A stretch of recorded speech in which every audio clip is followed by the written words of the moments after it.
यहाँ तो पाकिस्तान का संविधान ही बदल गया है। जानेंगे इसकी चर्चा क्यों हो रही है। तो वहीं दूसरी तरफ इजराइल के एम्बेसडर ने क्या कहा। पश्चिम एशिया में भारत एक पावर हाउस बनने जा रहा है। जानेंगे क्या कुछ चल रहा है जियोपॉलिटिक्स में, जानने को मिलेगा बहुत कुछ। आइए जानते हैं इन खबरों को विस्तार से। पाकिस्तान की नेशनल असेंबली यानी संसद ने प्रधान न्यायाधीश के कार्यकाल को सीमित करने वाले संशोधित विधेयक को रात भर चली चर्चा के बाद सोमवार तड़के मंजूरी दे दी है। नेशनल असेंबली के 336 सदस्यों में से 225 ने प्रस्तावित विधेयक का समर्थन किया। सीनेट ने रविवार को ही 2/3 बहुमत से 26वें संविधान संशोधन विधेयक को हरी झंडी दे दी थी। राष्ट्रपति आसिफ अली जरदारी ने बाद में विधेयक को अपनी मंजूरी दे दी, जो उनके हस्ताक्षर के बाद कानून बन गया। नेशनल असेंबली सचिवालय के अधिसूचना के अनुसार संविधान 26वां संशोधन अधिनियम 2024 को राष्ट्रपति की स्वीकृति मिल गई है। विपक्ष का आरोप है कि विधेयक का उद्देश्य स्वतंत्र न्यायपालिका की शक्तियों को कम करना है। पाकिस्तान तहरीके इंसाफ और सुन्नी इत्तेहाद काउंसिल ने संशोधन विधेयक का विरोध किया। हालांकि पीटीआई के समर्थन से सीट जीतने वाले 6 निर्दलीय सदस्यों ने विधेयक का समर्थन किया। सरकार को विधेयक पारित करने के लिए 224 मतों की आवश्यकता थी। संशोधन को मंजूरी देने के लिए 2/3 बहुमत आवश्यक होता है और सीनेट में रविवार को संशोधन को मंजूरी देने के लिए 4 के मुकाबले 65 वोट पड़े। सत्तारूढ़ गठबंधन को संसद के ऊपरी सदन में 64 सदस्यों के समर्थन की जरूरत थी। इस विधेयक में सर्वोच्च न्यायालय के 3 वरिष्ठतम न्यायाधीशों में से एक को मुख्य न्यायाधीश नियुक्त करने के लिए एक विशेष आयोग का गठन करने समेत कई संवैधानिक संशोधन हैं। सीनेट के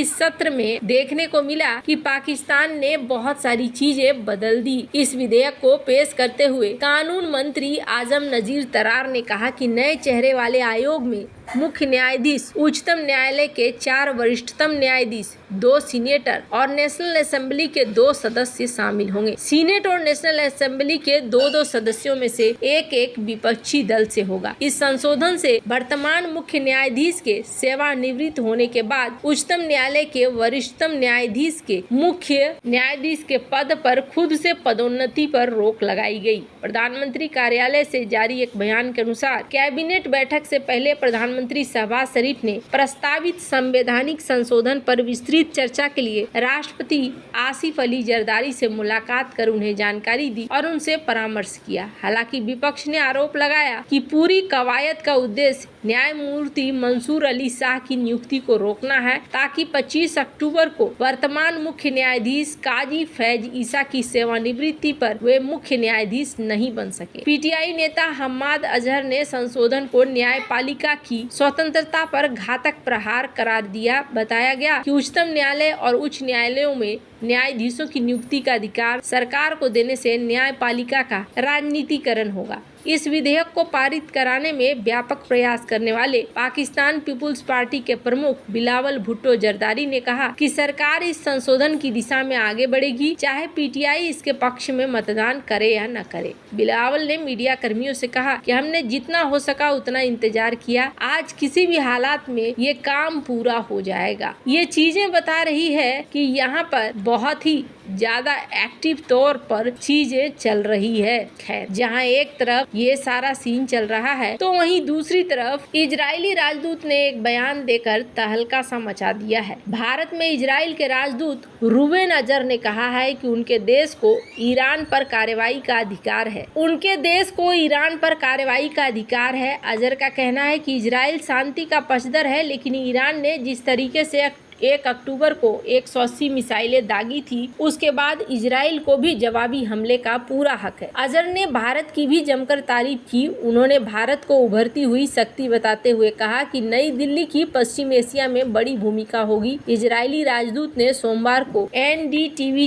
के वर्ल्ड समिट में ये बातें कही। उन्होंने इस बातचीत में रूबेन अजहर ने कहा कि इजराइल पश्चिम एशिया में शांति और स्थिरता चाहता है, लेकिन वह ऐसी स्थिति कबूल नहीं करेगा जिसमें ईरान कभी भी हमला करने के लिए आजाद हो। इजराइल स्थिरता को बढ़ावा देना चाहता है। वह जॉर्डन, मिस्र के पास peace deal, UAE, Bahrain, Morocco, Sudan के साथ अब्राहम समझौते और सऊदी अरब के साथ बातचीत के जरिए स्थिरता लाने की कोशिश कर रहा है। पश्चिम एशिया में संघर्ष खत्म करने में भारत की भूमिका के बारे में पूछे जाने पर अजहर ने कहा कि एक उभरती हुई शक्ति के रूप में भारत को पश्चिम एशिया में महत्वपूर्ण भूमिका निभानी है। आने वाले हर साल भारत का महत्व बढ़ता ही जाएगा। डेटा देखें तो अगले सालों में भारतीय इकोनॉमी 260 बिलियन डॉलर तक पहुंच जाएगी। इजराइल की अर्थव्यवस्था 600 बिलियन डॉलर है। ऐसे में भारत को दुनिया में बड़ा योगदान देना है। भारत एक पावर हाउस बनने जा रहा है और उसे दुनिया से जुड़ने की जरूरत है। इजरायली राजदूत ने कहा कि भारत के पास पश्चिम एशिया के देशों को देने के लिए बहुत कुछ है। भारत कैसे यूएई के साथ अपने संबंधों को बढ़ा रहा है। जब कनेक्टिविटी का बुनियादी ढांचा तैयार हो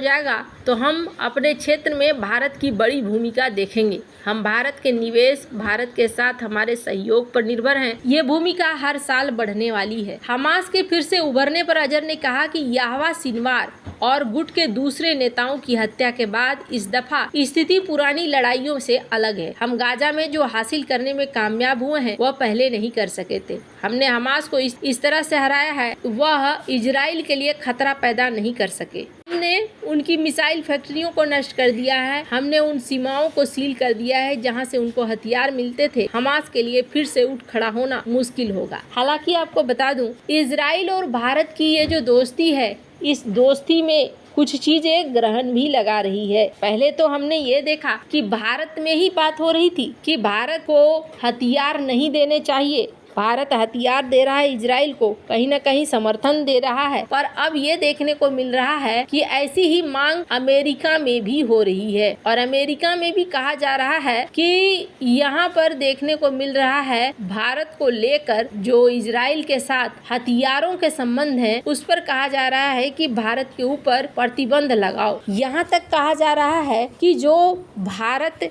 की टाटा कंपनी है उसके लिंक निकल कर आए हैं सामने, इसलिए टाटा की इस कंपनी के ऊपर भी एक्शन लेने की जरूरत है। स्क्रीन पर एक आर्टिकल देख सकते हैं जिसमें एक्टिविस्ट कह रहे हैं कि टाटा का लिंक है इजराइल के साथ। और ये टाटा का लिंक कैसे है, तो कहा गया कि टाटा ग्रुप ने यहाँ पर इजराइल को हथियार बनाने में मदद करी है और ये उनके जो नरसंहार है उसमें एक बड़ा हिस्सा है। एक campaign tata bye bye launch किया गया थर्सडे को और ये देखने को मिल रहा है, मिडिल ईस्ट आई की ये खबर देख सकते हैं जिसमें कहा गया टाटा ने इजराइल के हाई टेक फाइनेंशियल इकोसिस्टम में इन्वेस्टमेंट किया है। टाटा की जो न्यूयॉर्क सिटी है वहाँ पर ऑर्गेनाइजर ऐसा करने की कोशिश कर रहे हैं। हालांकि नॉर्थ अमेरिका में टाटा के करीब 50,000 एम्प्लॉई हैं जो अलग अलग क्षेत्रों में काम करते हैं। टाटा डिफेंस के भी कई प्रोजेक्ट काम कर रहा है और इजरायली कॉन्ट्रैक्टर्स के साथ काम कर रहा है। इस वजह से भी ये माना जा रहा है कि उन्हें टारगेट करने की कोशिश की जा रही है। वैसे आपको क्या लगता है इन सब मामले में, आपकी क्या राय है, कमेंट कर जरूर बताएं। जल्द मिलते हैं अगले वीडियो में नई खबर के साथ।